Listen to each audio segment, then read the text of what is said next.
Alors, concernant le poste d'écouter son corps, très important, notre subconscient est connecté à peu près à 90-95% à notre corps et uniquement 5 à 10% à notre mental. Et pourtant, qu'est-ce qu'on fait?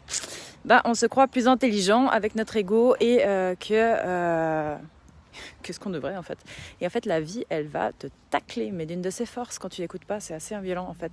Quand tu laisses ton ego parler pour toi et croire que c'est les solutions à tout, ce qui se passe, c'est que la souffrance est souvent un très bon maître pour te faire bouger et changer tes habitudes afin que tu deviennes la personne que tu devrais devenir et que tu assumes en fait ta mission de vie souvent et que tu t'acceptes pour qui tu es et pas ce que tu voudrais être. Entre guillemets, ça veut dire tant que tu n'as pas d'amour propre et d'amour de toi et que tu comprends que tu es assez, la vie, elle va continuer en fait à te faire balancer d'un côté à un autre jusqu'à que tu comprennes. Parce que c'est ça en fait, le but de la vie. C'est que toi, tu apprennes à t'aimer et que tu comprennes en fait que être là et être toi, c'est ce qu'il te faut.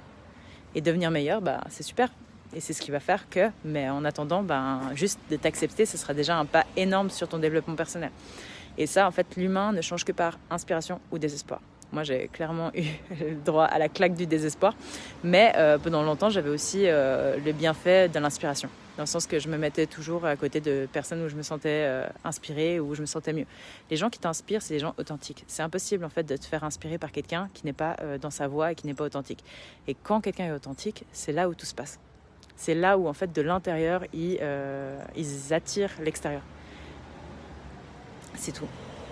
C'est tout. Donc écoute vraiment ton corps. Et ce que je peux te dire, c'est par exemple, les jambes, moi le genou, c'était quand tu essayes de changer quelqu'un ou que tu prends la mauvaise voie. Les bras, c'est quand tu vas faire quelque chose qui n'est pas pour toi ou pour les mauvaises raisons.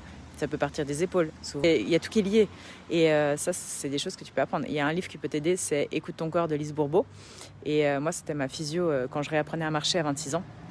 Qui me l'avait donné parce qu'elle me disait c'est cool d'avoir des patientes comme toi parce que t'as le moral, dans le sens que je lui disais moi je pense que c'est une des meilleures choses qui me soit arrivée dans ma vie et pourtant je me suis fait 2 ligaments, on m'a dit je pouvais plus jamais faire de sport de ma vie quoi. Et pourtant j'étais en paix. Et ça en fait c'est ce que j'apprends dans le fitness neuro-émotionnel, c'est en fait tu dois construire ta personnalité pas autour de ton identité que les autres te donnent.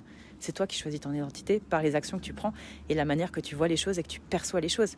Dans le sens que si tu perçois que du négatif, ta vie sera bourrée de négatif. Si tu arrives à voir du positif, tu verras que ce sera déjà beaucoup plus facile.